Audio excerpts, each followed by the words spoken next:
जय हिंद दोस्तों, आप लोगों का एक बार फिर से Sonu Prajapati one one channel में स्वागत है। आज 15 फरवरी है और 15 फरवरी के करंट अफेयर्स के अति महत्वपूर्ण प्रश्न को आज हम लोग देखेंगे, जो कि परीक्षा के दृष्टिकोण से काफ़ी महत्वपूर्ण है। तो चलिए आज का पहला प्रश्न को देखते हैं। दोस्तों, आज के सभी प्रश्न परीक्षा के दृष्टिकोण से काफ़ी महत्वपूर्ण है। तो आज का पहला प्रश्न को हम लोग देखते हैं। प्रश्न है, निम्न में से किसके सह खोजकर्ता नोबेल विजेता ल्यूक मॉन्टेग्नियर का हाल ही में निधन हो गया? तो ल्यूक मॉन्टेग्नियर जो है यह HIV के सह खोजकर्ता थे फ्रेंड। HIV का यदि आपसे फुल फॉर्म पूछा जाए तो इसका फुल फॉर्म होता है ह्यूमन इम्यूनो डिफिशियंसी वायरस। और इससे रिलेटेड यह प्रश्न है, यदि आपसे एड्स का फुल फॉर्म पूछा जाएगा तो एड्स का फुल फॉर्म होगा friend acquired immuno deficiency syndrome. इसे आप लोग याद रखिएगा। चलिए आज का दूसरा प्रश्न को हम लोग देखते हैं और आज का दूसरा प्रश्न है, काफी महत्वपूर्ण प्रश्न है, ध्यान दीजिएगा फ्रेंड। IRCTC ने किस दिन से सभी ट्रेनों में पके हुए भोजन की सेवा फिर से शुरू की है? तो IRCTC जो है यह 14 फरवरी से दोबारा सभी ट्रेन में पके हुए भोजन की सेवा को फिर से शुरू किया है। IRCTC का full form Indian railway catering and tourism corporation होता है। चलिए अब तीसरा प्रश्न को हम लोग देखते हैं और आज का तीसरा प्रश्न है, हाल ही में राष्ट्रपति रामनाथ कोविंद ने किस शहर के राजभवन में दरबार हॉल का उद्घाटन किया है? तो राष्ट्रपति रामनाथ कोविंद मुंबई शहर के राजभवन में दरबार हॉल का उद्घाटन किया है। और आज का चौथा प्रश्न, और यह काफी महत्वपूर्ण है, इसे आप लोग नोट कर लीजिएगा। प्रश्न है, राष्ट्रीय उत्पादकता दिवस हाल ही में किस दिन मनाया गया? तो राष्ट्रीय उत्पादकता दिवस हाल ही में 12 फरवरी को मनाया गया। और यदि आपसे पूछा जाएगा प्रतिवर्ष विश्व रेडियो दिवस कब मनाया जाता है, तो प्रतिवर्ष विश्व रेडियो दिवस 13 फरवरी को मनाया जाता है और विश्व दलहन दिवस 10 फरवरी को मनाया जाता है। चलिए अब पांचवा प्रश्न को हम लोग देखते हैं और आज का पांचवा प्रश्न है, हाल ही में संसद में सरकार द्वारा दिए गए आंकड़ों के अनुसार भारत में प्रति मिलियन लोगों पर लगभग कितने न्यायाधीश हैं? तो संसद के द्वारा जो आंकड़ा दिया गया है उस आंकड़ों में भारत में प्रति मिलियन लोग पर लगभग 21 न्यायाधीश हैं। इसे आप लोग याद रखिएगा। चलिए अब छठा प्रश्न को हम लोग देखते हैं। छठा प्रश्न महत्वपूर्ण है दोस्तों, इसे आप लोग नोट कर लीजिएगा। प्रश्न है, हाल ही में मशहूर अभिनेता प्रवीण कुमार सोबती का निधन हो गया, जिन्होंने प्रसिद्ध धारावाहिक महाभारत में डैश का किरदार निभाया था। तो प्रवीण कुमार सोबती जी जो हैं, इन्होंने धारावाहिक महाभारत में भीम का किरदार निभाए थे। और ये हैं फ्रेंड अरविंद त्रिवेदी, ध्यान दीजिएगा, ये हैं अरविंद त्रिवेदी। इन्होंने रामायण में रावण का किरदार निभाए थे। इनका भी अब निधन हो चुका है। और ये रहे प्रसिद्ध धारावाहिक के कलाकार प्रवीण कुमार सोबती, जिन्होंने महाभारत में भीम का किरदार निभाए थे। चलिए अब आज का सातवां प्रश्न को हम लोग देखते हैं और आज का सातवां प्रश्न है फ्रेंड, ध्यान दीजिएगा, काफी महत्वपूर्ण प्रश्न है। प्रश्न है, हाल ही में चौथी क्वाड विदेशी मंत्रियों की बैठक कहां आयोजित हुई थी, जिसमें सभी क्वाड सदस्य देश ऑस्ट्रेलिया, भारत, जापान और अमेरिका के विदेश मंत्री ने भाग लिया? तो क्वाड विदेशी मंत्रियों की बैठक मेलबर्न ऑस्ट्रेलिया में आयोजित की गई थी फ्रेंड। और सबसे महत्वपूर्ण यह प्रश्न है, आपसे पूछेगा कि निम्नलिखित देशों में से क्वाड में कौन सा देश शामिल नहीं है? तो 3 देश क्वाड का रहेगा, एक अन्य देश रहेगा फ्रेंड। तो आपको क्वाड के देश सदस्य देश को याद रखना है, ऑस्ट्रेलिया, भारत, जापान और अमेरिका। क्वाड सदस्य देश के बीच मालाबार युद्ध अभ्यास होता है, इसे भी आप लोग याद रखिएगा।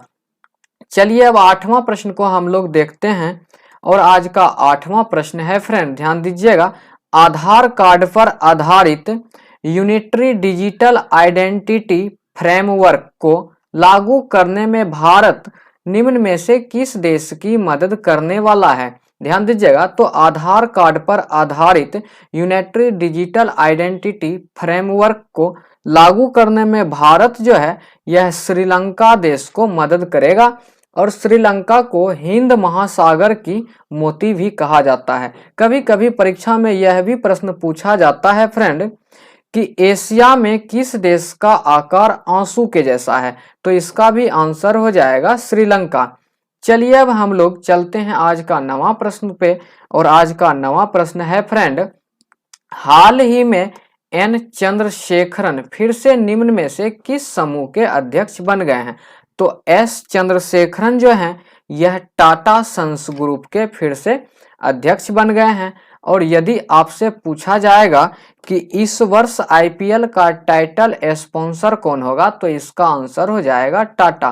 टाटा ग्रुप को इस वर्ष आईपीएल का स्पॉन्सर बनाया गया है। चलिए अब 10वां प्रश्न को देखते हैं, और आज का 10वां प्रश्न काफी महत्वपूर्ण है फ्रेंड, परीक्षा के दृष्टिकोण से इसे नोट कर लीजिएगा। प्रश्न है, निम्न में से किस शिपयार्ड ने हाल ही में coast guard offshore patrol vehicle परियोजना का 5वां पोत ICGS सक्षम की डिलीवरी की है? ध्यान दीजिएगा फ्रेंड, पोत का नाम है ICGS सक्षम। तो सक्षम पोत को किस शिपयार्ड के द्वारा डिलीवरी किया गया है? तो फ्रेंड इसका आंसर हो जाएगा option number A, Goa shipyard limited. ध्यान दीजिएगा फ्रेंड, स्वदेशी ऑफशोर गश्ती परियोजना को 2016 में पीएम नरेंद्र मोदी के द्वारा लॉन्च किया गया था। इसमें कुल मिलाकर 5 गश्ती पोत की डिलीवरी की जानी थी, जिसमें 5वां गश्ती पोत सक्षम है फ्रेंड, इसे आप लोग याद रखिएगा। चलिए हम लोग अब 11वां प्रश्न को देखते हैं फ्रेंड, और 11वां प्रश्न है, हाल ही में अंतर्राष्ट्रीय मानव बंधुत्व दिवस किस दिन मनाया गया? तो अंतर्राष्ट्रीय मानव बंधुत्व दिवस 4 फरवरी को मनाया गया। और आज का 12वां प्रश्न है, काफी महत्वपूर्ण है, इसे आप लोग नोट कर लीजिएगा। प्रश्न है, किस राज्य सरकार ने हाल ही में उच्च शिक्षा का विस्तार करने के लिए ब्रिटिश काउंसिल के साथ समझौता किया है? तो उच्च शिक्षा का विस्तार करने के लिए तेलंगाना राज्य ब्रिटिश काउंसिल के साथ समझौता किए हैं। चलिए अब आज का 13वां नंबर के प्रश्न को देखते हैं, और यह प्रश्न काफी महत्वपूर्ण है, इन्हें नोट कर लीजिएगा। प्रश्न है, भारतीय रिपो रेट को कितने प्रतिशत पर बरकरार रखा है? तो भारतीय रिजर्व बैंक अपने रिपो रेट को 4% पर बरकरार रखे हैं। और यदि आपसे पूछा जाएगा कि भारतीय रिजर्व बैंक की स्थापना किस आयोग की सिफारिश पर किए गए हैं, तो यंग हिल्टन आयोग के सिफारिश पर भारतीय रिजर्व बैंक की स्थापना। और यदि आपसे पूछा जाएगा कि भारतीय रिजर्व बैंक के लोगों में किसकी तस्वीर है, तो भारतीय रिजर्व बैंक के लोगों में तार का पेड़ और बाघ का तस्वीर है, इसे आप लोग याद रखिएगा। चलिए अब आज का 14 नंबर के प्रश्न को हम लोग देखते हैं, और आज का 14 नंबर का प्रश्न है फ्रेंड, वर्ष 2022 में निम्न में से किस राज्य में केंद्र सरकार 4000 दूरसंचार टावर स्थापित करेगी? तो वर्ष 2022 में ओडिशा राज्य में केंद्र सरकार के द्वारा 4000 दूरसंचार टावर स्थापित किया जाएगा। चलिए अब आज का आखिरी सवाल को हम लोग देखते हैं, और आज का आखिरी सवाल महत्वपूर्ण है, इन्हें भी आप लोग नोट कीजिएगा।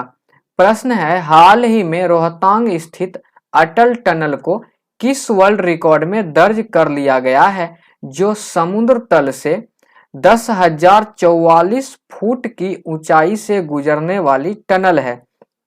तो ध्यान स्थित अटल टनल जो है इन्हें गिनीज वर्ल्ड रिकॉर्ड में दर्ज कर लिया गया है, जो कि समुद्र तल से 10,044 फुट की ऊंचाई से गुजरने वाली यह टनल है। तो यह आज का आखिरी प्रश्न था फ्रेंड। यदि आपको हमारा वीडियोज पसंद आया हो तो प्लीज़ आप हमारे वीडियोज को लाइक कीजिएगा। अभी तक आप हमारे चैनल्स पर नए हैं तो प्लीज़ आप हमारे चैनल को सब्सक्राइब कीजिए, बेल आइकन्स की घंटी को ज़रूर बजाइए, ताकि जैसे ही हम कोई नया वीडियो अपलोड करें तो वह सबसे पहले आप तक पहुँचे। Thank you.